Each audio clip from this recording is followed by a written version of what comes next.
째깍, 째깍. 시험 종료를 알리는 식의 초침 소리가 고요한 교실 안을 집요하게 파고들었다. 나는 흐르는 식은땀을 닦아낼 생각도 못한 채 새하얀 시험지 위에 희미하게 번져가는 글자들을 노려보고 있었다. 머릿속은 뒤죽박죽 엉킨 실타래 같았다. 분명 어젯밤까지 달달 외웠던 역사 연표와 사건들이 안개처럼 흩어지고 그 자리를 지독한 메스꺼움이 채우고 있었다. 우욱. 순간 역한 신물이 목구멍을 타고 역류했다. 나는 황급히 입을 틀어막았다. 제발, 지금은 안 돼. 인생이 걸린 이 시험이 끝날 때까지만 제발. 배를 살며시 감싸쥔 손에 힘이 들어갔다. 뱃속의 작은 생명은 마치 자신의 존재감을 알리려는 듯 연신 내 위장을 뒤흔들고 있었다. 감독관의 날카로운 시선이 내게로 향했다. 그 눈빛은 마치 무슨 선텐을 부리는 거냐고 묻는 듯 했다. 나는 간신히 헛기침을 하며 고개를 숙였다. 다시 시험지에 집중하려 애썼지만 이미 머릿속은 하얗게 비어버린 뒤였다. 그 순간 문득 한 사람의 얼굴이 떠올랐다. 내 약혼자, 강지훈. 만약 그가 지금 이 광경을 보고 있다면? 아마 그는 시험이고 뭐고 다 집어치우고 당장 나를 들쳐업고 병원으로 달려갔을 것이다. 조용한 시험장을 아수라장으로 만들고도 남을 사람이었다. 지훈 씨, 당신이 여기 없어서 천만다행이야. 이 모든 끔찍한 상황의 시작은 모든 것이 완벽하게 계획되어 있다고 믿었던 불과 8개월 전으로 거슬러 올라간다. 8개월 전, 내 세상은 두꺼운 전공 서적과 빼곡한 필기 노트, 그리고 임용고시 합격이라는 단 하나의 목표로 이루어져 있었다. 서울의 한적한 동네에 위치한 구립 도서관 3층, 창가 쪽내 지정석은 나의 작은 왕국이었다. 아침 9시에 문을 열고 들어가 해가 저물고 별이 뜰 때까지 나는 그곳에서 역사의 흐름 속에 나를 던졌다. 고려의 토지제도와 조선의 붕당 정치를 머릿속에 구겨넣고 근현대사의 격동을 따라가다 보면 세상의 모든 소음이 차단되는 기분이었다. 누군가에게는 그저 따분한 암기 과목일지 몰라도 내게 역사는 과거의 사람들과 나누는 대화이자 현재를 비추는 거울이었다. 언젠가 교단에 서서 아이들에게 이 재미있는 이야기들을 들려주는 상상만으로도 가슴이 벅차올랐다. 물론 그 길은 결코 쉽지 않았다. 낙타가 바늘구멍 통과하기라는 임용고시는 해마다 수많은 지망생들의 꿈을 좌절시켰다. 나 역시 2번의 고배를 마셨다. 하지만 나는 포기하지 않았다. 오히려 더 단단해졌다. 28, 나는 내 인생의 가장 중요한 승부수를 던지고 있었다. 내 모든 계획은 올해 시험에 맞춰져 있었다. 합격하고, 발령받고, 그리고 지훈 씨와 결혼하는 것 완벽한 시나리오였다. 우리 유진이 오늘도 고생 많았네. 도서관 폐관 시간을 알리는 방송이 흘러나올 때쯤 어김없이 지훈 씨가 나타났다. 그의 손에는 늘 따뜻한 유자차나 달콤한 캐러멜 마키아토가 들려 있었다. IT 회사의 유능한 앱 개발자인 그는 야근이 잦은 와중에도 하루도 빠짐없이 나를 데리러 와주었다. 이거 마시고 해. 너무 무리하지 말고. 그가 내민 따뜻한 종이컵을 감싸주면 온종일 긴장으로 굳어있던 손가락 끝부터 온기가 퍼져나갔다. 그의 미소는 내 모든 불안과 피로를 녹여버리는 마법 같았다. 185cm가 넘는 훤칠한 키의 넓은 어깨, 다정한 눈빛까지. 그는 누가 봐도 완벽한 남자였다. 하지만 내가 그를 사랑하는 이유는 그런 외적인 조건 때문이 아니었다. 그는 세상에서 유일하게 나의 꿈을 전적으로 믿고 지지해주는 사람이었다. 힘들지. 조금만 더 힘내자. 시험만 끝나면 내가 세상에서 제일 행복한 신부로 만들어줄게. 그의 말은 빈말이 아니었다. 우리는 3년의 연애 기간 동안 단 한 번도 크게 다툰 적이 없었다. 늘 나를 먼저 배려했고 나의 예민한 수험생 라이프를 누구보다 깊이 이해해 주었다. 내가 공부에 집중할 수 있도록 데이트를 줄이는 것도, 주말에 온전히 나만의 시간을 갖게 해주는 것도 모두 그의 배려였다. 그날 밤도 그랬다. 그는 내 무거운 가방을 자연스럽게 자신의 어깨에 메고 내 손을 꼭 잡았다. 유진아, 오늘따라 얼굴이 안 좋아 보여. 어디 아픈 건 아니지? 아니야. 그냥 좀 피곤해서 그래. 요즘 막판 스퍼트 올리느라 잠을 좀 설쳤더니. 나는 대수롭지 않게 대답하며 그의 팔에 머리를 기댔다. 그의 품은 언제나처럼 편안하고 아늑했다. 하지만 그날은 뭔가 조금 달랐다. 평소 좋아하던 길거리 떡볶이 냄새가 역하게 느껴졌고 버스를 탔을 땐 속이 울렁거려 금방 내리고 싶을 정도였다. 정말 피곤해서 그런 거겠지? 나는 애써 불안한 마음을 억눌렀다. 시험이 코앞인데 아플 여유 따윈 없었다. 며칠이 지났다. 이상 증세는 점점 더 심해졌다. 아침에 눈을 뜨면 천장이 빙빙 도는 것 같았고 도서관에 앉아 있어도 글자가 눈에 들어오지 않았다. 무엇보다 입맛이 완전히 사라졌다. 평소라면 앉은 자리에서 2그릇은 비웠을 김치찌개를 보고도 헛구역질이 났다. 너 정말 왜 그래? 병원 가봐야 하는 거 아니야? 스터디 그룹 친구인 미나가 걱정스럽게 물었다. 나는 손사래를 쳤다. 괜찮아. 그냥 신경을 너무 많이 써서 그런가 봐. 스트레스성 위염이겠지? 하지만 마음 한구석에서는 다른 가능성이 고개를 들고 있었다. 설마. 아닐 거야. 우리는 늘 조심했으니까. 나는 고개를 저으며 불길한 상상을 떨쳐내려 했다. 결정적인 날은 그 주 주말에 찾아왔다. 그날은 지훈 씨와 오랜만에 집에서 편하게 쉬기로 한 날이었다. 그는 내가 좋아하는 영화를 잔뜩 받아놓고 내가 먹고 싶어 할 만한 음식들을 배달시켰다. 하지만 식탁 위에 펼쳐진 피자와 치킨을 보는 순간 나는 또다시 속이 뒤집어지는 것을 느꼈다. 미안, 나 잠깐만. 나는 화장실로 달려가 변기를 붙잡고 한참을 개원했다. 등 뒤로 지훈 씨의 걱정스러운 목소리가 들렸다. 유진아, 괜찮아. 너 정말 어디가 안 좋은 거야? 당장 병원 가자.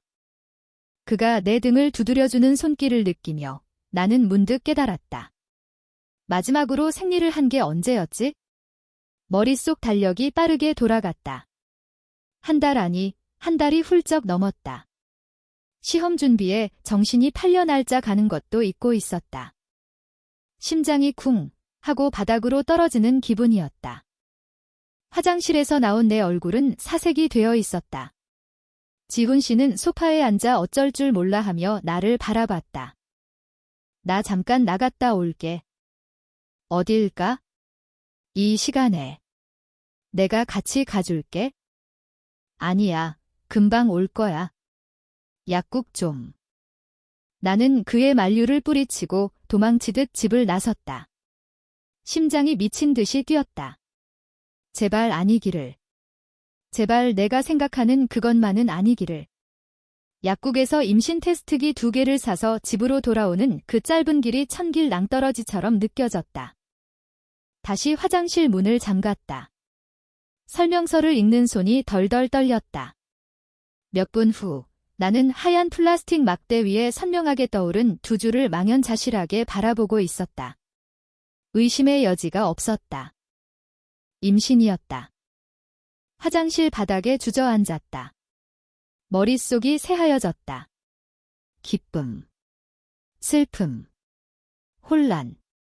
그 어떤 단어로도 설명할 수 없는 감정의 소용돌이가 나를 덮쳤다.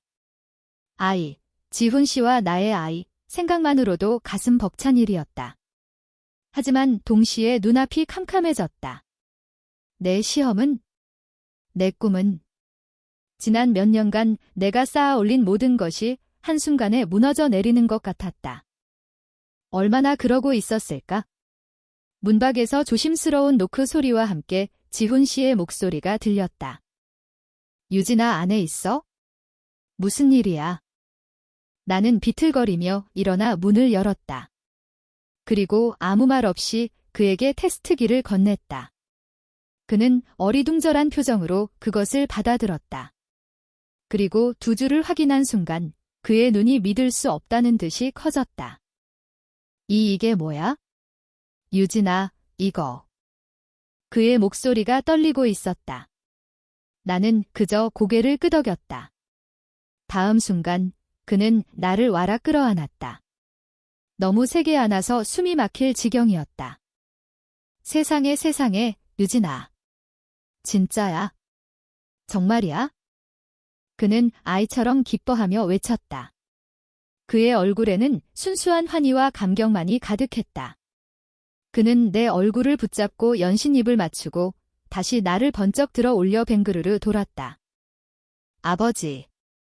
저 아빠 된대요.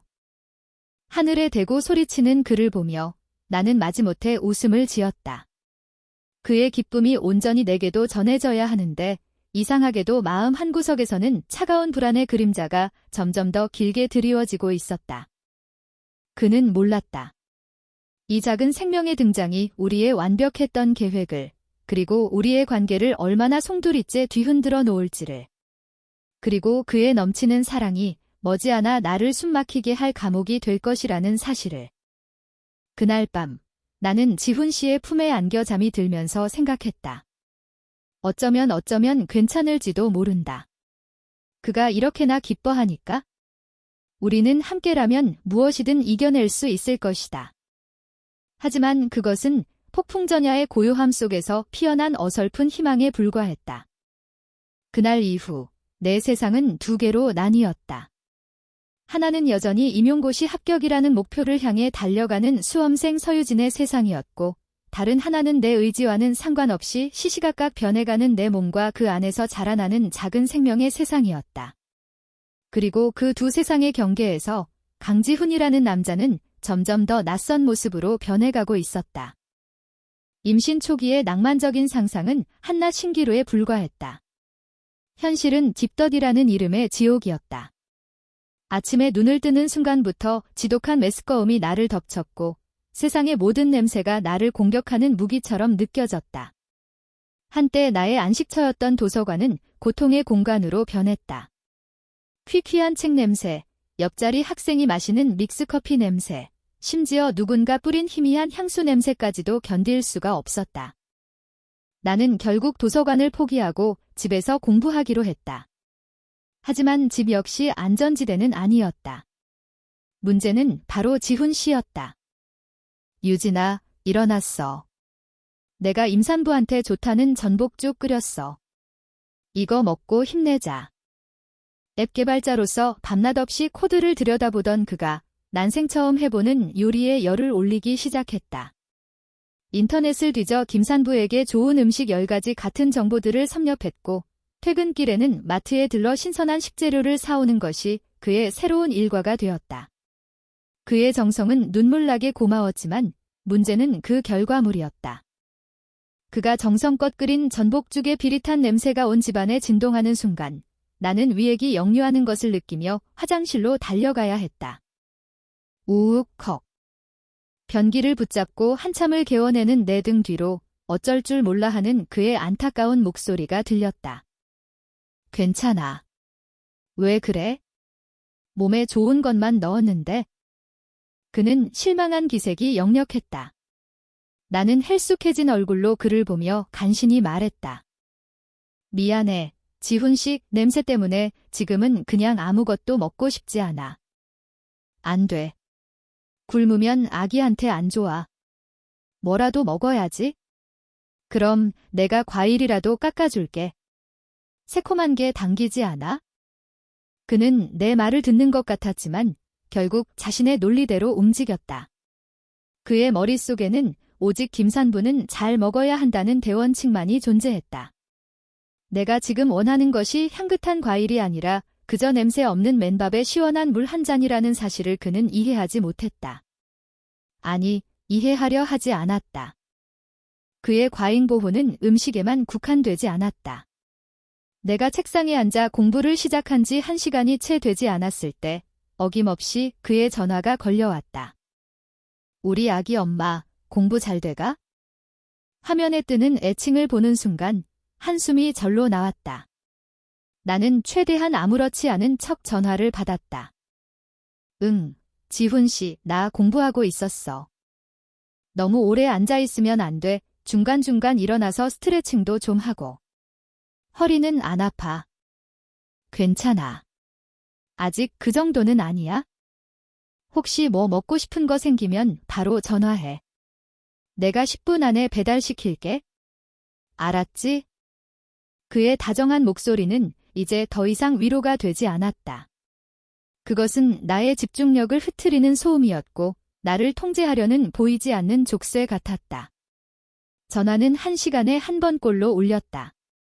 내가 일부러 받지 않으면 무슨 일 있는 건 아니지 라는 걱정 가득한 메시지가 수십 개씩 쌓였다. 한 번은 조선 후기 탕평책의 복잡한 전개 과정을 겨우 머릿속에 정리하고 있을 때였다. 그의 전화가 울렸고 나는 무시했다. 잠시 후 현관 도어록이 해제되는 소리가 들렸다. 놀라서 밖으로 나가보니 점심시간을 이용해 회사에서 달려온 그가 서 있었다. 전화를 안 받길래 무슨 일 있는 줄 알고 놀랐잖아. 그의 손에는 내가 며칠 전 그냥 흘리듯 말했던 샌드위치 가게의 봉투가 들려 있었다. 이거 먹고 싶다고 했었지? 식기 전에 얼른 먹어. 나는 할 말을 잃었다. 고마움보다 숨막히는 감정이 먼저 치고 올라왔다. 지훈 씨, 나 정말 괜찮아. 이렇게까지 안 해도 돼. 나 지금 정말 중요한 부분 공부하고 있었는데. 공부보다 내 몸이, 우리 아기 몸이 100배 1000배는 더 중요해. 그는 내 말을 자르며 단호하게 말했다. 그의 눈에는 나는 널 위해 최선을 다하고 있다는 확신이 가득했다. 그 확신 앞에서 나의 불만과 답답함은 그저 철없는 투정처럼 치부되었다. 그날 저녁, 그는 조심스럽게 본론을 꺼냈다. 유진아, 내가 곰곰이 생각해봤는데. 그는 내 손을 잡으며 진지한 얼굴로 말했다. 올해 시험은 그냥 쉬는 게 어떨까? 올 것이 왔다고 생각했다. 심장이 차갑게 식었다. 그게 무슨 말이야? 봐, 너 지금 이것 때문에 제대로 먹지도 못하고 공부에 집중도 못하잖아. 이렇게 무리하다가 너나 아기나 둘 다 잘못되기라도 하면 어떡해? 시험은 내년에도 있고 내후년에도 있잖아. 하지만 우리 아기는 지금이 제일 중요해. 그의 말은 논리 정연했고 누가 들어도 합리적인 설득이었다. 하지만 내게는 사형선고처럼 들렸다. 지난 몇 년간 이 시험 하나만을 바라보며 달려온 내 모든 시간이 부정당하는 기분이었다. 싫어. 나는 단호하게 대답했다. 그의 눈이 살짝 커졌다. 나는 포기 안 해 할 수 있어? 입덧은 곧 끝날 거고 나는 충분히 해낼 수 있어. 고집 부리지 마, 유진아. 이건 너 혼자만의 몸이 아니잖아. 그래서 더 포기할 수 없는 거야? 나는 내 아이에게 무능하고 꿈도 없는 엄마가 아니라 자기 자리에서 최선을 다하고 꿈을 이룬 멋진 엄마가 되고 싶어. 당신은 내 마음 몰라? 목소리가 격해졌다. 눈물이 핑 돌았다. 그는 당황한 듯 나를 바라보다가 이내 한숨을 쉬며 나를 끌어안았다. 알았어, 알았어. 내가 너무 내 생각만 했네. 미안해. 그렇게까지 하고 싶다면 응원해야지. 그럼. 대신 절대 무리하면 안 돼. 약속해. 그의 사과에 나는 안도했지만 그것이 단지 일시적인 후퇴라는 것을 깨닫는 데는 오랜 시간이 걸리지 않았다. 그는 내 꿈을 긍언하기로 한 것이 아니라 자신의 방식대로 관리하기로 마음먹은 것이었다. 결정적인 사건은 그로부터 일주일 뒤에 터졌다. 그날은 매주 한 번 있는 스터디 모임 날이었다. 입덧이 조금 잦아든 것 같아 컨디션도 나쁘지 않았다. 오랜만에 친구들을 만나 함께 공부할 생각에 조금은 들떠 있었다. 특히 스터디 멤버인 미나는 나의 유일한 숨통이었다. 그녀에게만큼은 지훈 씨의 과잉 보호에 대한 불만을 털어놓을 수 있었다. 약속 장소인 카페로 가기 위해 옷을 챙겨 입는데 지훈 씨가 불안한 눈으로 나를 쳐다봤다. 꼭 가야 해. 집에서 하는 게 더 편하지 않아? 아니야. 사람들 만나서 정보도 교환하고 실제 시험처럼 시간 재고 문제도 풀어봐야 감을 잃지 않아. 걱정 마, 금방 다녀올게. 나는 그의 뺨에 가볍게 입을 맞추고 집을 나섰다. 오랜만에 외출에 기분 전환이 되는 듯 했다. 하지만 약속 시간이 지나도록 카페에는 아무도 나타나지 않았다. 이상한 마음에 미나에게 전화를 걸었다. 유진아. 웬일이야? 몸은 좀 괜찮아? 미나의 목소리는 너무나 태평했다. 무슨 소리야? 너 어디야? 다들 왜 안 와? 뭐? 오늘 스터디 취소된 거 아니었어? 전화기 너머로 들려오는 미나의 말에 머리가 띵했다. 취소라니. 누가? 지훈 씨가 아까 오전에 우리 단체 톡방에 메시지 남겼잖아. 유진이가 오늘 상태가 너무 안 좋아서 쉬어야 할 것 같다고. 그래서 오늘은 모임 취소하고 다들 푹 쉬라고 하던데? 순간 온몸에 피가 식는 기분이었다. 손에 들고 있던 휴대폰을 떨어뜨릴 뻔했다. 그는 내게 한마디 상의도 없이 내 이름으로 내 친구들에게 내 중요한 약속을 멋대로 취소해버린 것이다. 분노와 배신감에 심장이 거세게 뛰었다. 나는 택시를 잡아 타고 집으로 향했다. 집에 도착하자 그는 아무것도 모른다는 얼굴로 소파에 앉아 태블릿으로 무언가를 보고 있었다. 아마도 김산부에게 좋은 요가 같은 걸 검색하고 있었겠지? 지훈 씨. 내 목소리는 얼음장처럼 차가웠다. 그는 고개를 들고 나를 보며 환하게 웃었다. 벌써 왔어. 스터디는 잘. 당신이 어떻게 나한테 이럴 수 있어? 내 말에 그의 미소가 굳었다.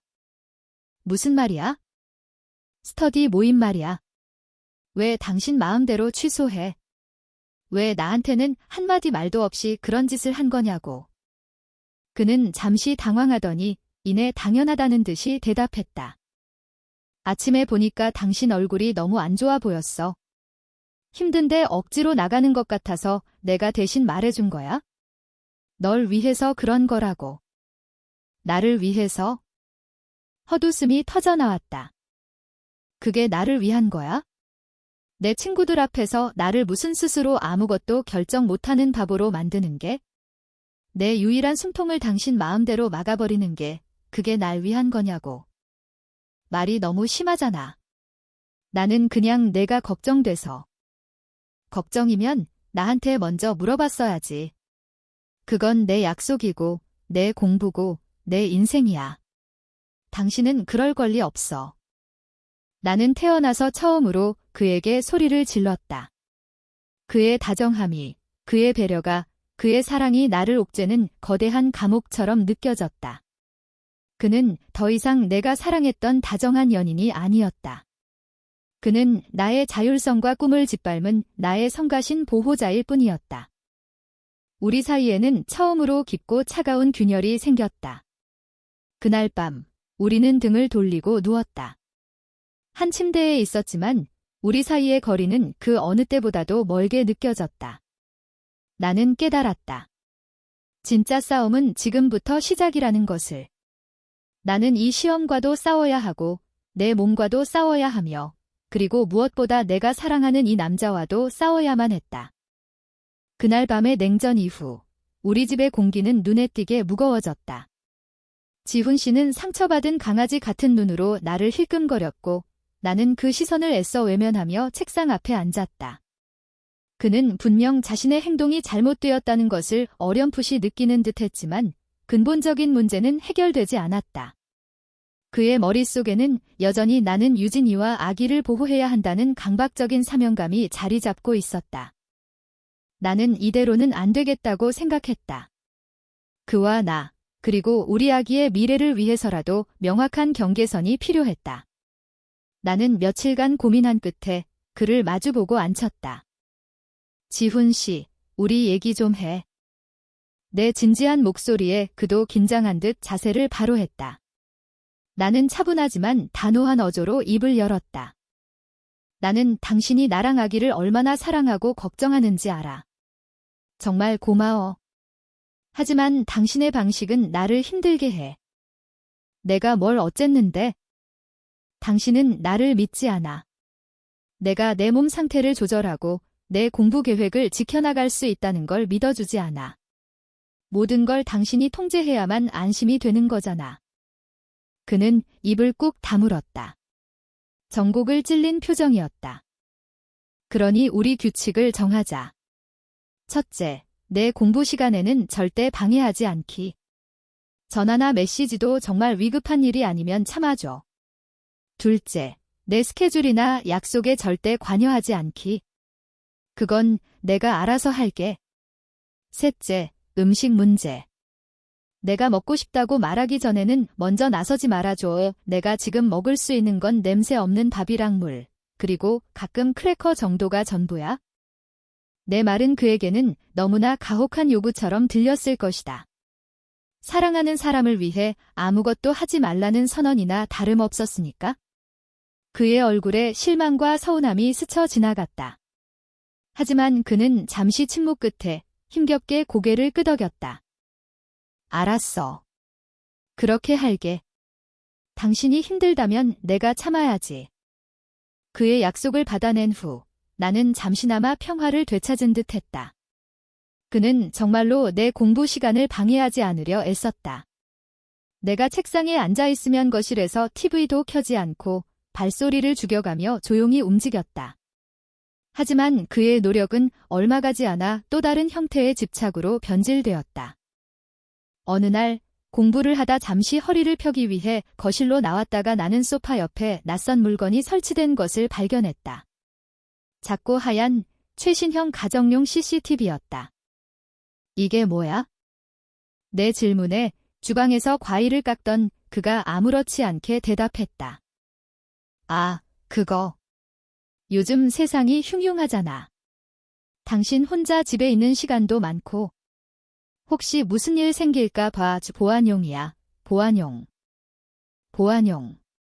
그럴듯한 핑계였지만 나는 그 카메라의 렌즈가 정확히 내 책상을 향하고 있다는 것을 알아차렸다. 그는 내게 전화를 거는 대신 이제 카메라를 통해 24시간 나를 지켜보고 있었다. 내가 너무 오래 앉아있지는 않는지, 꾸벅꾸벅 졸고 있지는 않은지, 제때 일어나서 스트레칭을 하는지. 소름이 돋았다. 그의 감시는 거기서 그치지 않았다. 그는 내 스마트폰에 부부 건강관리 앱을 설치하자고 제안했다. 서로의 걸음수, 수면시간, 심박수까지 공유할 수 있는 앱이었다. 우리 같이 건강 챙기면서 아기 맞을 준비하자는 그의 해맑은 제안에 나는 차마 거절할 수가 없었다. 그날 이후 내가 조금이라도 덜 껐거나 잠을 설친 날이면 어김없이 그의 걱정 어린 메시지가 날아왔다. 오늘 걸음수가 너무 부족하네. 저녁 먹고 잠깐 산책할까? 어젯밤에 2시간밖에 못 잤어? 왜 그래? 무슨 걱정 있어? 그는 나를 사랑한다는 명분 아래 내 모든 일상을 데이터화하고 분석하며 통제하고 있었다. 나는 거대한 투명 어항 속에 갇힌 금붕어가 된 기분이었다. 설상가상으로 새로운 압박이 외부에서부터 찾아왔다. 바로 그의 어머니, 나의 예비 시어머니였다. 우리가 결혼을 약속했을 때 어머니는 나를 무척이나 예뻐하셨다. 꼼꼼하고 야무진 내 성격을 마음에 들어 하셨고 교사가 되겠다는 내 꿈도 지지해 주셨다. 하지만 혼전 임신이라는 변수는 그녀를 완전히 다른 사람으로 만들었다. 어느 주말 어머니는 양손 가득 보약과 과일을 들고 예고 없이 우리 집을 찾아오셨다. 어머님, 어서 오세요. 지훈 씨는 반갑게 어머니를 맞았지만 나는 왠지 모를 불안감에 휩싸였다. 어머니는 나를 위아래로 훑어보시더니 혀를 차며 말씀하셨다. 아이고, 이게 무슨 꼴이냐. 애가 아주 반쪽이 됐네. 지훈이 말이 맞았어. 너 이러다 큰일 나겠다. 그녀는 마치 내가 자기 아들을 고생시키는 철없는 며느리라도 되는 양 나를 대했다. 지훈 씨가 그동안 어머니에게 내 상태에 대해 얼마나 과장해서 이야기했을지 안 봐도 뻔했다. 어머니는 소파에 앉자마자 본격적인 잔소리를 시작하셨다. 유진아. 내가 내 생각해서 하는 말인데 공부는 이제 그만 접는 게 어떻겠니? 지훈 씨와 똑같은 레퍼토리였다. 여자가 임신했을 때가 인생에서 가장 중요한 시기야. 온 신경을 셔터내리고 태교에만 집중해야지 머리 싸매고 공부하는 게 말이 된다고 생각하니? 그러다 스트레스 받아서 애한테라도 문제 생기면 어쩌려고 그래? 나는 입술을 깨물었다. 어머님, 저 괜찮아요. 제 꿈이기도 하고 이제껏 준비해온 게 아까워서요. 꿈. 여자의 가장 큰 꿈은 현모양처가 되는 거야? 똑똑하고 잘난 남편 만나서 아이 잘 낳고 잘 키우는 것만큼 큰 행복이 어디 있니? 지훈이가 돈도 잘 벌어오는데 내가 뭐하러 그렇게 아등바등 고생을 사서 해? 그녀의 말은 비수처럼 내 가슴에 꽂혔다. 내 꿈, 내 노력, 내 정체성이 한순간에 자등바등 고생으로 폄하되는 순간이었다. 옆에 있던 지훈 씨는 그저 엄마, 유진이도 생각이 있겠지 라며 미적지근하게 나를 변호할 뿐 어머니의 기세를 꺾지는 못했다. 그날 이후 어머니의 압박은 더욱 거세졌다. 그녀는 하루가 멀다 하고 전화를 걸어 오늘은 뭘 먹었는지, 태교는 어떻게 하고 있는지를 확인했다. 그녀가 보내주는 한약과 각종 보양식들이 냉장고를 가득 채웠다. 내가 먹지 않고 남겨두면 다음 통화에서 어김없이 추궁이 이어졌다. 내가 보낸 흑염소즙은 잘 챙겨 먹고 있지? 그거 아주 귀한 거야? 내부에서는 지훈 씨의 보이지 않는 감시가, 외부에서는 시어머니의 노골적인 압박이 나를 옥죄어왔다. 나는 완전히 고립된 섬이 되어가고 있었다. 그 와중에도 나는 필사적으로 공부를 이어갔다. 스터디 모임도 다시 시작했다. 지훈 씨는 마지못해 허락했지만 대신 조건을 걸었다. 스터디가 끝나는 시간에 맞춰 자신에게 꼭 전화를 할 것, 그리고 절대 혼자 돌아오지 말고 자기가 데리러 갈 때까지 기다릴 것. 나는 그 조건을 받아들일 수밖에 없었다. 스터디 그룹에는 박현우라는 오빠가 있었다. 나와 같은 역사 교육을 전공했고 여러 번 시험에서 고배를 마신 장수생이었다. 그래서인지 그는 임신한 몸으로 공부하는 나의 고충을 누구보다 잘 이해해 주었다. 유진아, 이거 한번 먹어봐. 입덧할 때 이런 새콤한 젤리가 좀 도움이 된대.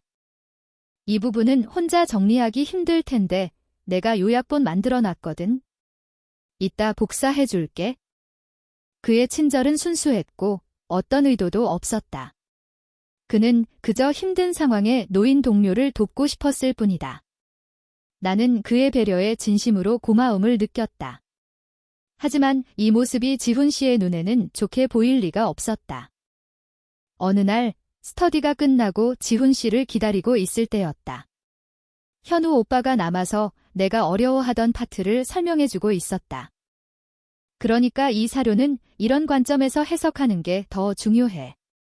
출제자들이 좋아하는 포인트거든. 우리가 머리를 맞대고 책을 들여다보고 있을 때 카페 문이 열리며 지훈 씨가 들어왔다. 그의 얼굴은 차갑게 굳어 있었다. 그는 나와 현우 오빠를 번갈아 쳐다보더니 억지 미소를 지으며 내게 다가왔다. 가자, 유진아. 그의 목소리는 평소와 달리 낮고 날카로웠다. 나는 현우 오빠에게 황급히 인사를 하고 그의 손에 이끌려 카페를 나섰다. 차에 타자마자 그가 입을 열었다. 저 남자 누구야? 스터디 멤버야. 현우 오빠라고. 되게 친해 보이네. 내가 기다리는 거 알면서 둘이서 뭘 그렇게 속닥거려? 오해하지 마. 그냥 공부하는 거 도와준 거야. 내가 어려워하는 부분이라서. 공부. 내가 보기엔 그냥 수작 거는 걸로밖에 안 보이는데.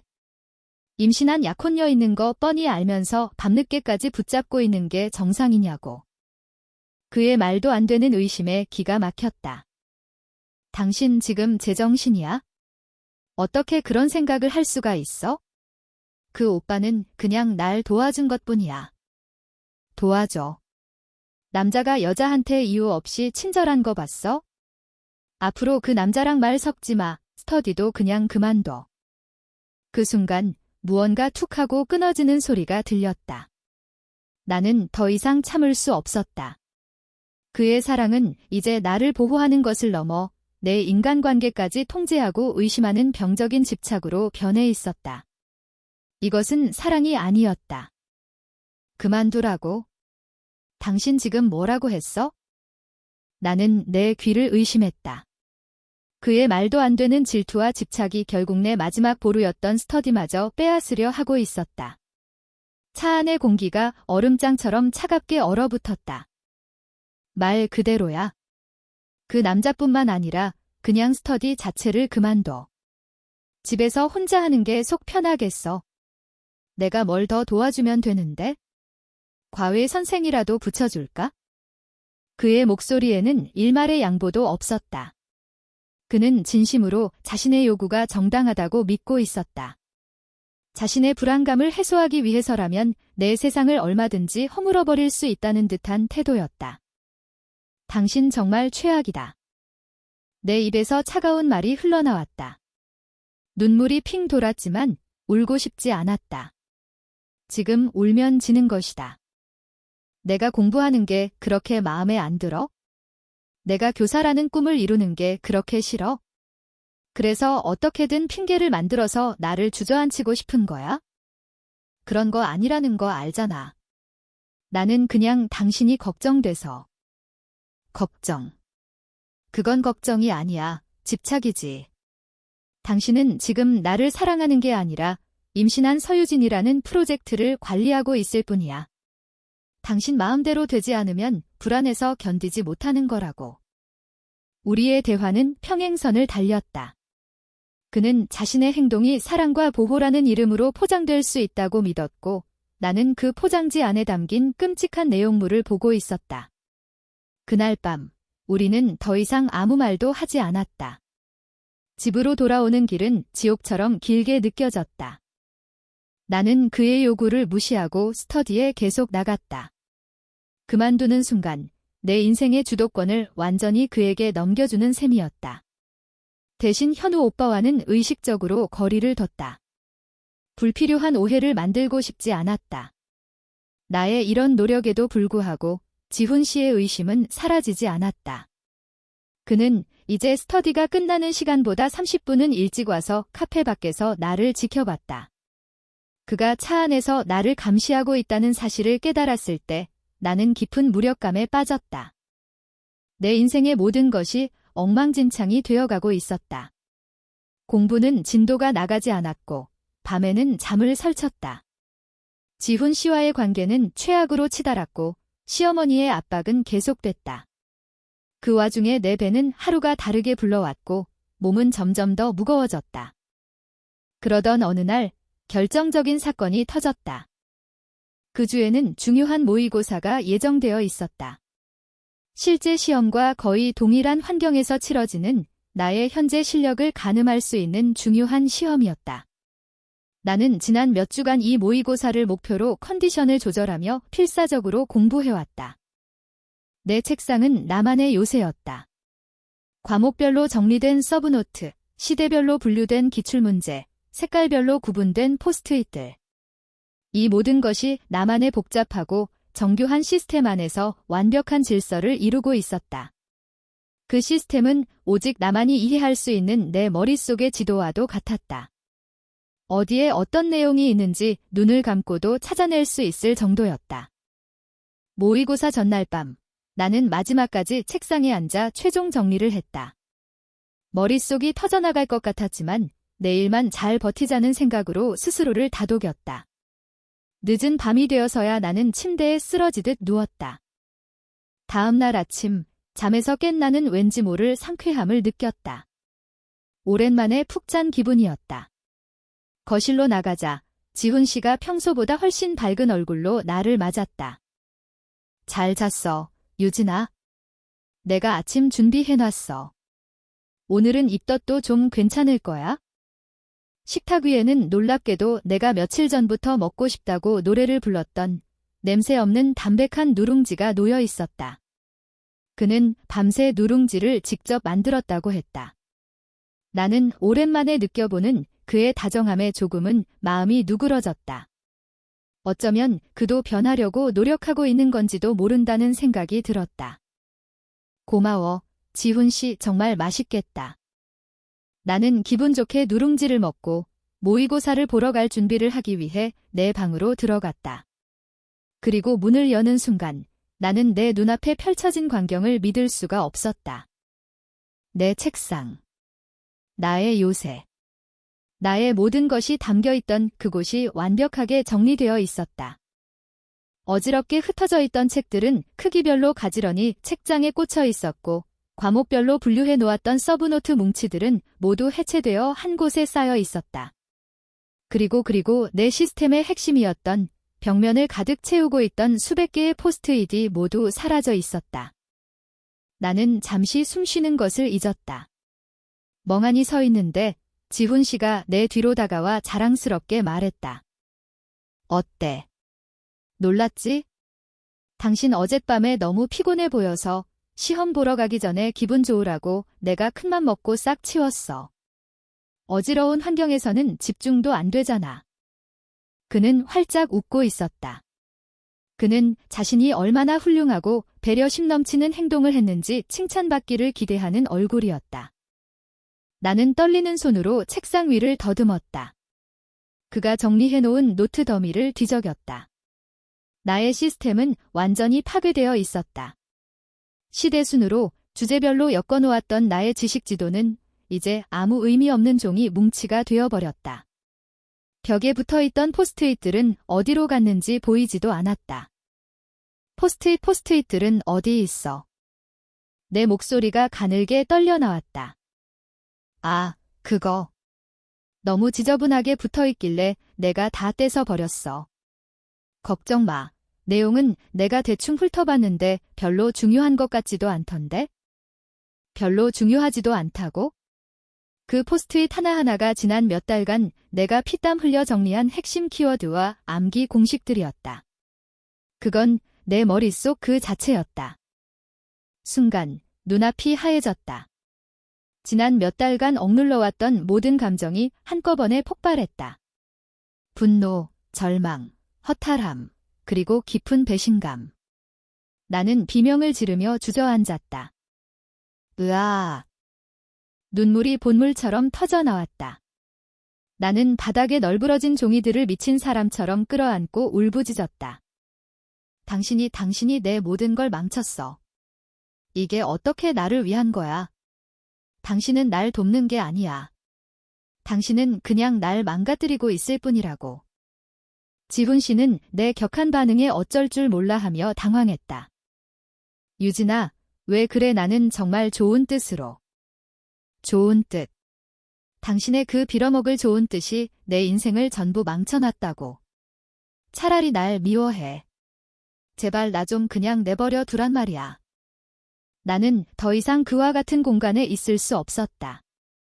나는 자리에서 벌떡 일어나 옷장으로 달려가 닥치는 대로 옷을 꺼내 여행 가방에 쑤셔 넣기 시작했다. 유진아, 너 지금 뭐 하는 거야? 그가 내 팔을 붙잡았지만 나는 미친 듯이 그를 뿌리쳤다. 놓으라고. 당신이랑 단 1초도 같이 못 있겠어. 나는 눈물로 범벅이 된 얼굴로 그를 노려봤다. 그의 얼굴에는 당혹감과 상처, 그리고 이해할 수 없다는 혼란이 뒤섞여 있었다. 그는 끝까지 자신이 무엇을 잘못했는지 이해하지 못하는 것 같았다. 그 사실이 나를 더욱 절망하게 만들었다. 우리 끝내. 당신 같은 사람이랑은 같이 못 살아. 그 말을 내뱉는 순간 그의 눈빛이 절망으로 흔들렸다. 하지만 나는 돌아설 수 없었다. 나는 무거운 배를 이끌고 텅 빈 머리와 산산조각난 마음을 담은 캐리어를 끌고 집을 나섰다. 모의고사 시간은 이미 한참 지나 있었다. 현관문이 닫히는 순간까지도 그는 망연자실한 채 그 자리에 서 있었다. 나는 어디로 가야 할지 몰랐다. 갈 곳은 단 한 군데밖에 없었다. 나는 흐르는 눈물을 닦으며 미나에게 전화를 걸었다. 미나야, 나 좀 재워줄 수 있을까? 전화기 너머로 내 목소리가 얼마나 끔찍하게 들렸을지 상상하고 싶지도 않았다. 이것은 단순한 다툼이 아니었다. 우리의 관계는 회복할 수 없는 지점까지 와버렸다. 그의 사랑이 쌓아 올린 금빛 세장은 마침내 나를 질식시키기 직전에 무너져 내렸다. 그리고 그 잔해 속에서 나는 완전히 길을 잃었다. 미나의 작은 오피스텔에 도착했을 때 나는 거의 탈진 상태였다. 그녀는 내 꼴을 보자마자 아무것도 묻지 않고 나를 안으로 이끌었다. 따뜻한 차를 내어주고 내가 진정될 때까지 조용히 옆에 앉아 등을 토닥여 주었다.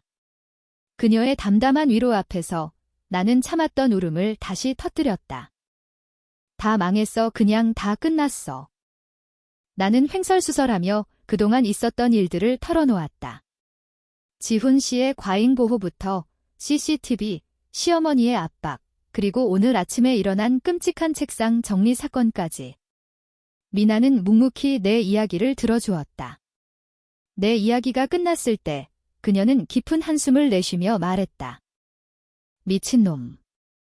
그녀의 짧고 강렬한 한마디에 오히려 웃음이 터져나왔다. 근데 유진아, 너도 잘한 건 없어? 뭐? 진작에 터뜨렸어야지. 그렇게 속으로 끙끙 앓다가 한 번에 폭발하면 어떡해? 그 남자, 지금쯤 자기가 뭘 잘못했는지도 모르고 세상 무너진 표정으로 앉아있을걸? 미나의 말은 정확했다. 나는 늘 갈등을 피하고 싶어 했다. 그의 사랑이라는 명분에 눌려 내 감정을 제대로 표현하지 못하고 쌓아두기만 했다. 그러다 결국 최악의 방식으로 터져버린 것이다. 이제 어떡할 거야? 정말 헤어질 생각이야? 미나의 질문에 나는 대답할 수 없었다. 그를 사랑하지 않는 것은 아니었다. 하지만 지금의 그와는 함께할 자신이 없었다. 한편 텅 빈 집에 홀로 남겨진 지훈 씨는 말 그대로 패닉 상태에 빠졌다. 내가 떠난 후 그는 몇 시간 동안 소파에 멍하니 앉아 있었다. 내가 마지막으로 남긴 끝내자는 말이 귓가에 계속 맴돌았다. 그는 도무지 이해할 수가 없었다. 자신은 그저 유진을 위해, 아기를 위해 최선을 다했을 뿐인데 왜 모든 것이 이렇게 엉망이 되어버렸을까? 그는 내가 정리해놓고 간 규칙들을 떠올렸다. 공부 시간을 방해하지 말 것, 스케줄에 관여하지 말 것. 그는 자신이 그 약속들을 지켰다고 생각했다. 전화하는 대신 CCTV를 설치했고 스터디를 막는 대신 밖에서 기다려주었다. 그는 자신의 행동이 규칙을 어기지 않는 선에서 최선을 다한 배려라고 굳게 믿고 있었다. 오늘 아침의 책상 정리 역시 그녀를 위한 최고의 서프라이즈 이벤트라고 생각했다. 답답한 마음에 그는 결국 자신의 유일한 친구이자 사업 파트너인 형석에게 전화를 걸었다. 그는 자초지종을 설명하며 억울함을 토로했다. 형, 내가 뭘 그렇게 잘못한 거야? 나는 그냥 유진이가 걱정돼서 그런 건데 임신한 아내한테 이 정도도 못해줘? 수화기 너머로 형석의 기가 막힌다는 듯한 목소리가 들려왔다. 얘야, 이 답답한 놈아. 너는 그게 사랑인 것 같지? 그건 사랑이 아니라 폭력이야, 인마. 숨막히는 폭력. 뭐? 폭력이라니 말이 너무 심하잖아. 내 아내는 지금 자기 인생의 가장 중요한 시험을 앞두고 있는 프로 선수 같은 거야?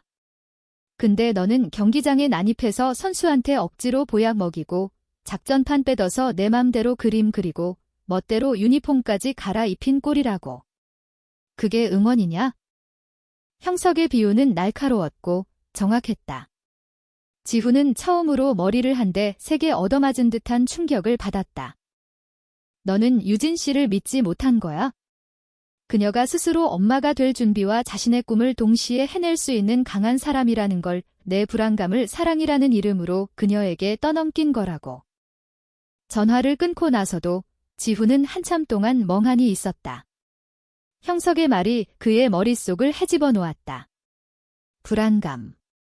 그래, 그는 불안했다. 좋은 남편, 좋은 아빠가 되어야 한다는 압박감에 시달렸다. 혹시라도 유진이나 아기에게 무슨 일이 생길까봐 모든 변수를 통제하고 싶었다. 그는 유진의 필요를 채워준 것이 아니라 자신의 불안을 잠재우기 위해 행동했던 것이다. 그는 비틀거리며 내 방으로 들어갔다. 그리고 자신이 깨끗하게 정리해 놓은 책상을 바라보았다. 바닥에는 내가 울부짖으며 흩어놓은 종이들이 널브러져 있었다. 그는 그제야 자신이 무슨 짓을 했는지 깨달았다. 이것은 정리가 아니었다. 파괴였다. 그녀의 시간, 노력, 꿈이 담긴 성전을 제멋대로 짓밟아버린 것이었다. 그는 쓰레기통을 뒤졌다. 다행히도 그는 내가 붙여놓았던 포스트잇들을 버리지 않고 비닐봉지에 담아두었다. 그는 봉지를 들고 책상 앞에 앉았다.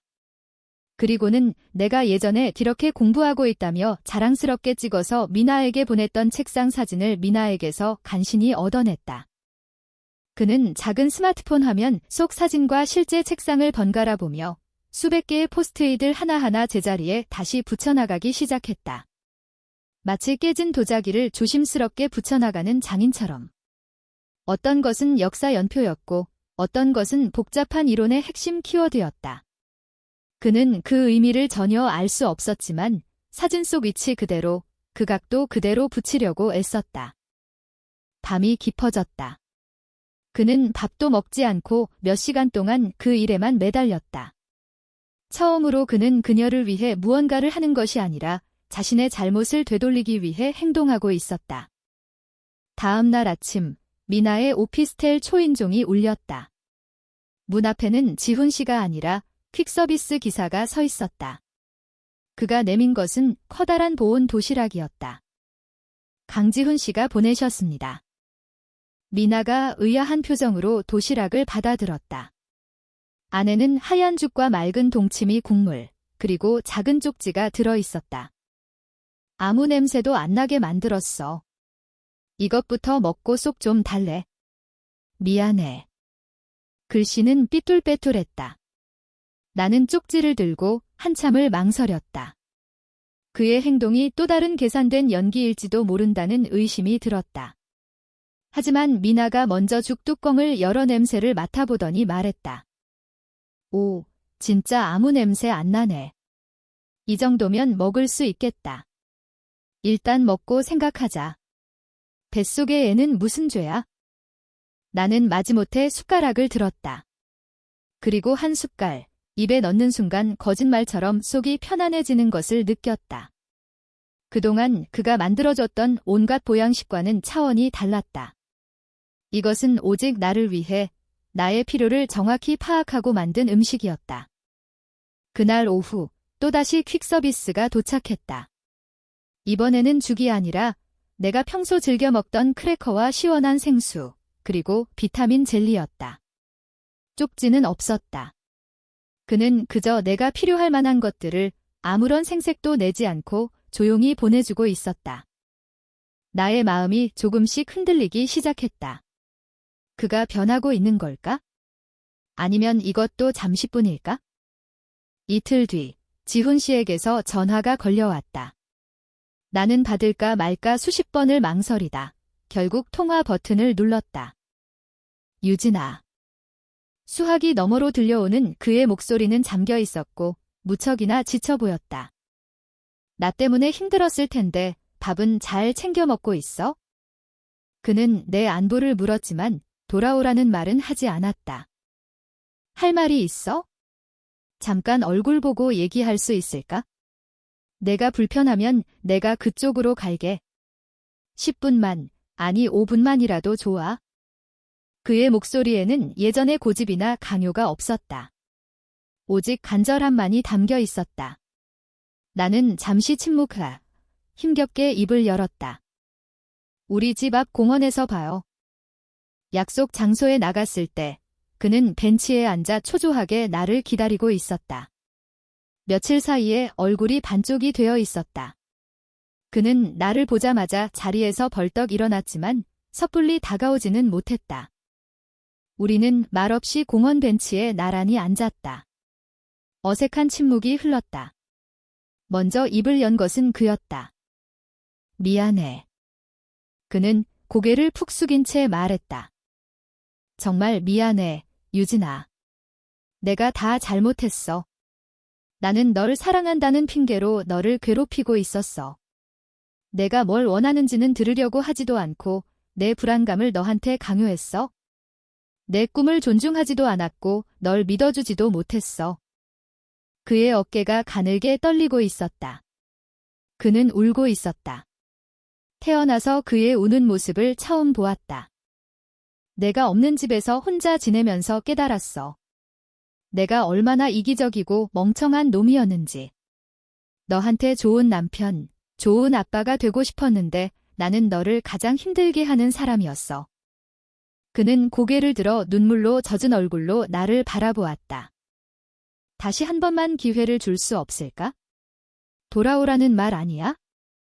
그냥 내가 제대로 변할 수 있게 옆에서 지켜봐줄 기회라도 주면 안 될까?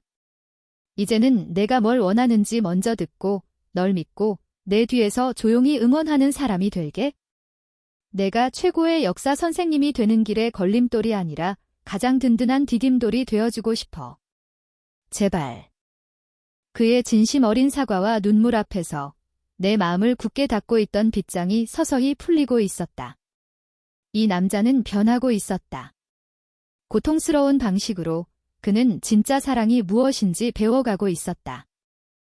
나는 우리의 관계가 끝났다고 생각했다. 하지만 어쩌면 이것은 끝이 아니라 진짜 시작일지도 모른다. 서로의 부족함을 인정하고 함께 성장해 나가는 것, 그것이 진짜 부부가 되어가는 과정일지도 모른다. 나는 깊은 숨을 내쉬었다.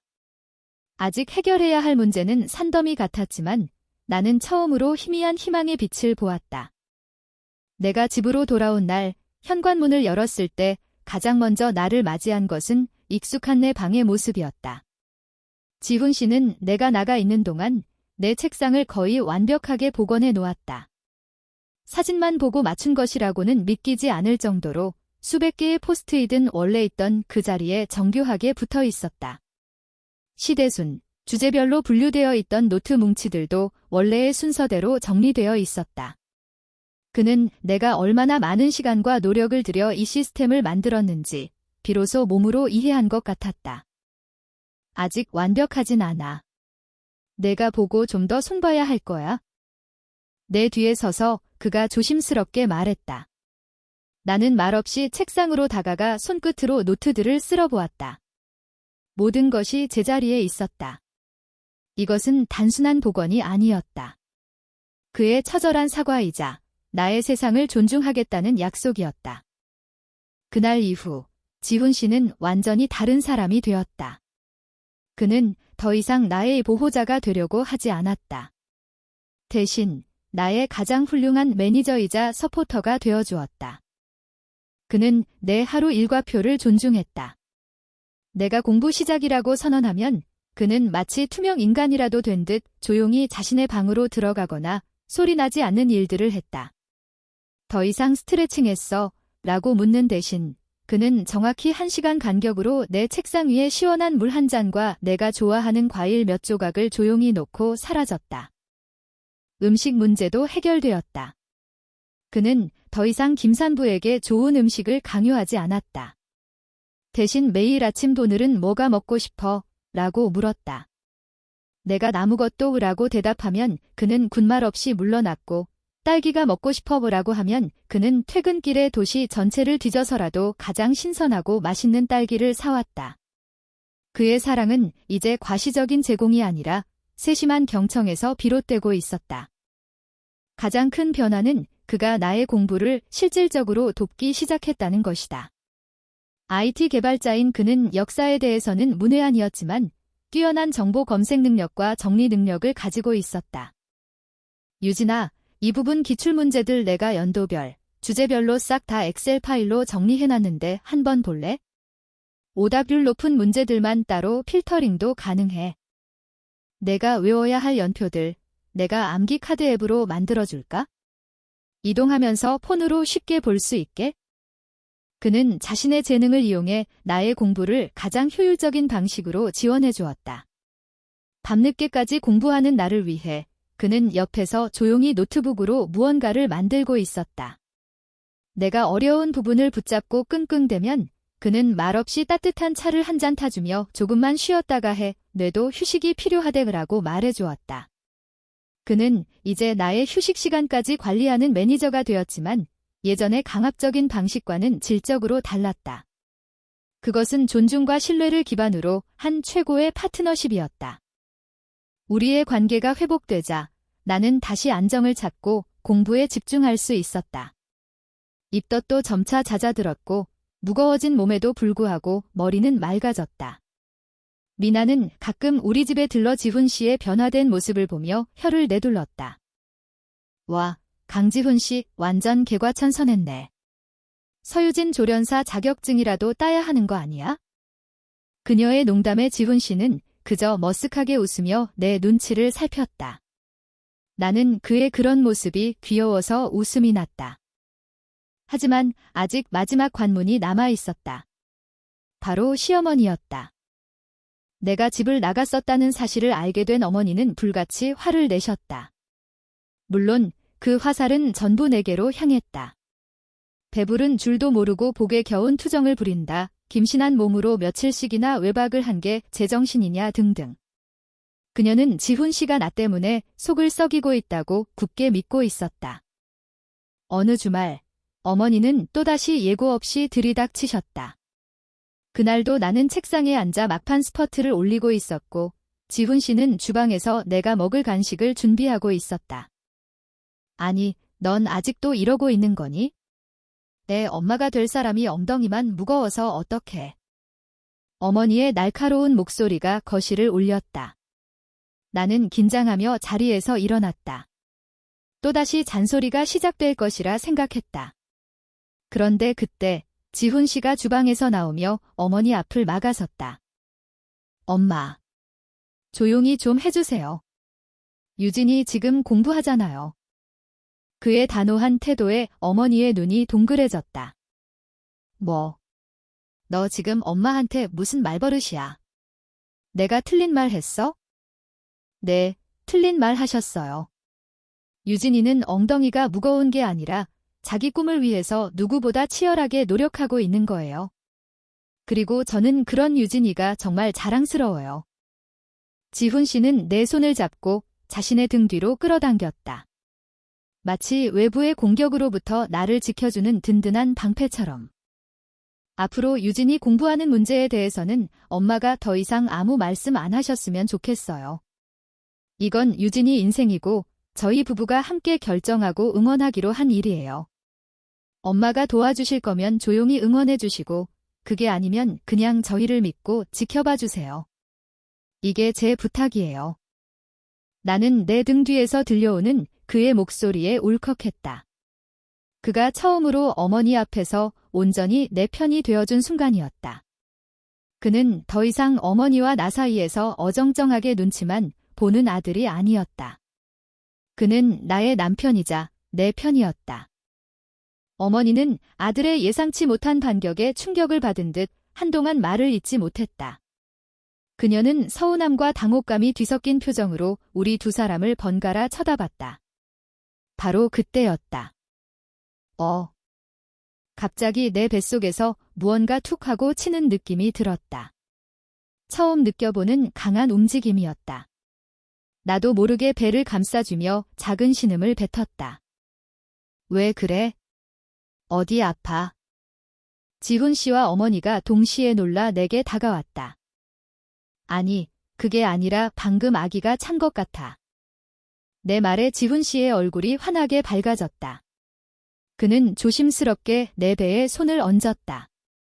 어머니도 어느새 내 옆으로 다가와 기이한 눈으로 내 배를 쳐다보고 있었다. 그리고 잠시 후 또 한 번 쿵 하는 강한 움직임이 손바닥을 통해 전해졌다. 움직였어. 진짜 움직였어. 지훈 씨가 아이처럼 소리치며 기뻐했다. 어머니도 조심스럽게 내 배에 손을 대보았다. 그녀의 거칠고 따뜻한 손바닥이 배에 닿는 순간 아기는 마치 할머니의 손길을 알아차리기라도 한 듯 다시 한번 힘차게 발길질을 했다. 어머니의 얼굴에 경이로운 표정이 떠올랐다. 딱딱하게 굳어있던 그녀의 얼굴 근육이 서서히 풀리고 눈가에 촉촉한 물기가 어렸다. 그녀는 아무 말 없이 한참 동안 내 배를 쓰다듬었다. 그녀의 손길에서 그동안의 원망이나 비난이 아닌 순수한 생명에 대한 경의와 예비 할머니의 따스한 애정이 느껴졌다. 그날 이후 어머니는 더 이상 내게 공부에 대해 잔소리하지 않으셨다. 대신 그녀의 전화는 공부하느라 힘들 텐데 밥은 잘 챙겨 먹어라, 너무 무리하지는 말고 과 같은 진심 어린 걱정으로 채워졌다. 그녀는 이제 나를 자들을 고생시키는 철없는 며느리가 아니라 자신의 손주를 품고 꿈을 향해 나아가는 기특한 딸로 보기 시작했다. 시험 날짜는 코앞으로 다가왔다. 나는 더 이상 외롭지 않았다. 내 곁에는 최고의 지원군인 남편이 있었고 멀리서나마 묵묵히 응원해주는 시어머니와 친구가 있었다. 그리고 내 뱃속에서는 나의 가장 작은 응원단이 매일 힘찬 발길질을 보내주고 있었다. 우리는 이제 진짜 팀이 되어가고 있었다. 함께 웃고 함께 고민하고 서로를 믿어주는 하나의 팀. 길고 길었던 터널의 끝에서 마침내 희미한 빛이 보이기 시작했다. 시험 당일의 새벽 공기는 유난히 차고 맑았다. 세상이 아직 깊은 잠에 빠져있는 시간, 나는 식탁에 앉아 지훈 씨가 정성껏 끓여준 따뜻한 미역국을 먹고 있었다. 그는 밤새 한숨도 자지 못한 듯 눈이 퀭했지만 내 앞에서는 억지로 밝은 미소를 지어 보였다. 꼭꼭 씹어 먹어. 시험 보다가 배고프면 안 되니까? 그의 목소리가 미세하게 떨리고 있었다. 나보다 그가 더 긴장한 것 같았다. 나는 그의 손을 꼭 잡아주며 웃었다. 걱정 마, 나 잘할 수 있어? 우리가 집을 나설 때 동이 트기 시작했다. 그는 시험장 앞까지 나를 데려다 주었다. 차에서 내리기 전 그는 내게 작은 보온병과 초콜릿 몇 개를 건넸다. 쉬는 시간에 마셔. 너무 차갑지도 뜨겁지도 않게 온도 맞춰놨어. 그리고 당 떨어질 때 먹고. 그의 세심한 배려에 코끝이 찡해졌다. 그는 내 어깨를 감싸 안으며 이마에 가볍게 입을 맞췄다. 서유진, 너는 내가 아는 사람 중에 가장 강하고 똑똑한 사람이야. 그러니까 그냥 하던 대로만 하고 와. 애 결과는 상관없어. 너는 이미 나한테 최고의 아내고 우리 아기한테 최고의 엄마니까. 그의 눈에는 예전의 불안이나 집착이 아닌 온전한 신뢰와 사랑만이 가득했다. 나는 그 눈빛을 마음에 담고 힘차게 고개를 끄덕였다. 응, 다녀올게. 시험장 교문으로 들어서는 내 뒷모습을 그는 차마 떠나지 못하고 한참 동안 바라보고 있었다. 시험이 시작되었다. 8개월 전 콜드 오픈 장면과 정확히 같은 상황이 펼쳐졌다. 째깍거리는 시계 소리, 새하얀 시험지, 그리고 어김없이 찾아온 메스꺼움. 하지만 이번에는 달랐다. 나는 더 이상 혼자가 아니었다. 괜찮아, 아가. 엄마랑 조금만 더 힘내자. 나는 배를 살며시 쓰다듬으며 마음속으로 아기에게 말을 걸었다. 신기하게도 울렁거리던 속이 조금은 진정되는 기분이었다. 나는 심호흡을 하고 펜을 굳게 잡았다. 그리고 지난 1년간 피와 땀으로 채워넣었던 모든 지식을 쏟아내기 시작했다. 문제는 생각보다 어렵지 않았다. 지훈 씨가 정리해준 기출문제 유형에서 크게 벗어나지 않았고 현우 오빠가 짚어줬던 사료 해석 문제도 정확히 나왔다. 모두의 응원이 나를 돕고 있는 것만 같았다. 기나긴 시험이 끝나고 시험장 문을 나서는 순간 나는 다리가 후들거려 주저앉을 뻔했다. 모든 에너지를 소진한 기분이었다. 그때 저 멀리서 익숙한 인형이 내게 손을 흔들고 있었다. 지훈 씨였다. 그는 시험이 끝나는 시간 내내 근처 카페에서 초조하게 기다리고 있었던 것이다.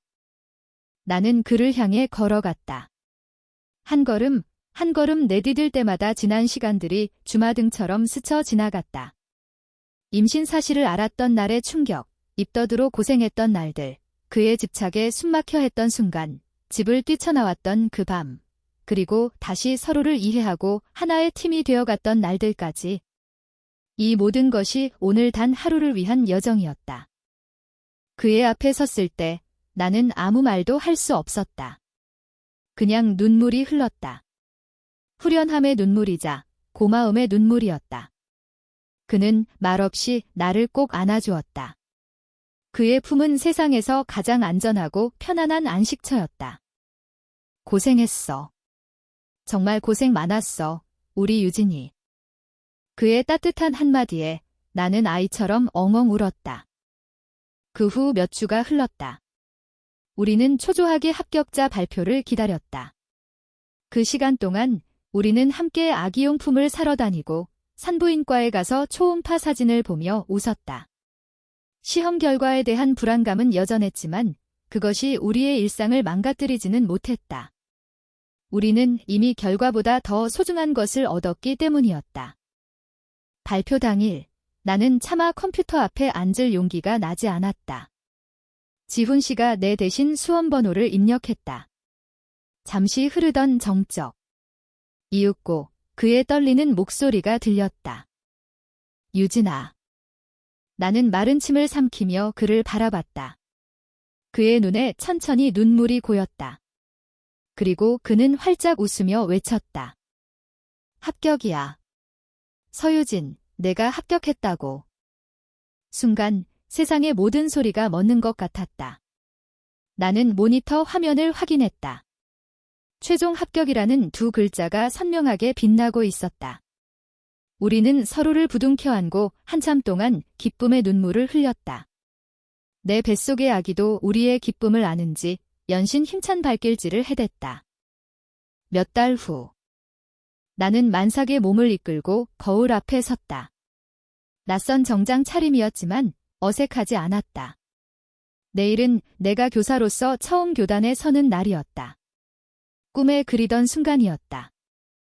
그때 지훈 씨가 뒤에서 다가와 조심스럽게 나를 안았다. 그의 손이 내 손 위로 겹쳐지며 우리의 아기를 품고 있는 배를 부드럽게 감쌌다. 거울 속에는 세상에서 가장 행복한 세 사람의 모습이 비치고 있었다. 서 선생님, 첫 출근 준비 다 되셨습니까? 그의 장난기 어린 목소리에 웃음이 터져나왔다. 나는 거울 속의 그를 보며 말했다. 네, 강 매니저님 덕분에요. 우리는 서로를 보며 환하게 웃었다. 지난 1년의 시간은 내게 단순히 시험 합격이라는 결과만을 가져다 준 것이 아니었다. 그것은 우리에게 진짜 사랑이 무엇인지 가르쳐준 소중한 여정이었다. 사랑은 맹목적인 희생이나 과시적인 보호가 아니었다. 서로의 세상을 존중하고 부족한 부분을 채워주며 같은 곳을 바라보고 함께 걸어가는 것, 그것이 진짜 사랑이었다. 그는 더 이상 나의 성가신 보호자가 아니었다. 그는 세상에서 가장 훌륭하고 든든한 나의 동반자이자 내 인생의 최고의 파트너였다. 나는 내 배를 쓰다듬으며 속삭였다. 아가야, 이제 곧 아빠와 엄마의 새로운 이야기가 시작될 거야. 그리고 우리는 무엇이든 함께 이겨낼 준비가 되어 있단다. 창밖으로 쏟아지는 따스한 햇살이 우리의 새로운 시작을 축복해주고 있었다.